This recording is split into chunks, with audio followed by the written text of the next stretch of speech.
Before I started this business, I worked for a number of companies that did financial or investment advice online. And one of those companies, we were thinking about this ad campaign where we said something along the lines of, hey, you live your life, you do you, we'll manage your money for you. Don't even worry about it. And we did a focus group, and one woman who responded had a pretty negative view of that message. She said something like, what do you mean, like, you're going to manage my money for me and I haven't got to worry about it? What are you doing with my money?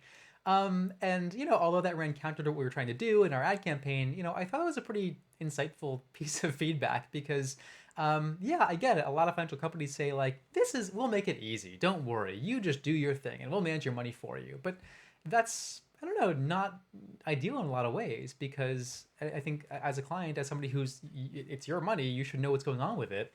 And so one way that's informed my business so far is I don't manage assets. I don't make trades on behalf of customers and clients. Instead, we'll get on a video call. The client will share their screen at whatever, investment institution they use, and we'll walk through the steps together to either choose a new investment, roll the money over, whatever, open a new account, whatever it is. And yeah, I'm making recommendations about what to invest in, what kind of accounts to use, how much to save, of course, but they are the ones who are actually going through the steps and pressing that submit button, which can be a very scary thing to do, by the way. Moving a lot of your money to a new institution or into a new investment, it's a lot.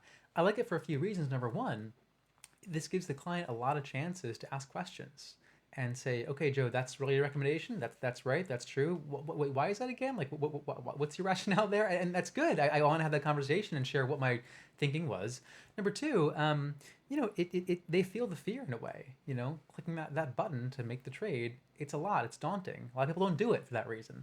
And so I like the fact that they actually are the ones owning this and buying into it and feeling that sense of maybe dread, maybe feeling intimidation, whatever it is, and then overcoming it because that leads to, I think, a sense of self-sufficiency to know like they can do this. They can make these tough decisions themselves with some help for sure, but they can do this.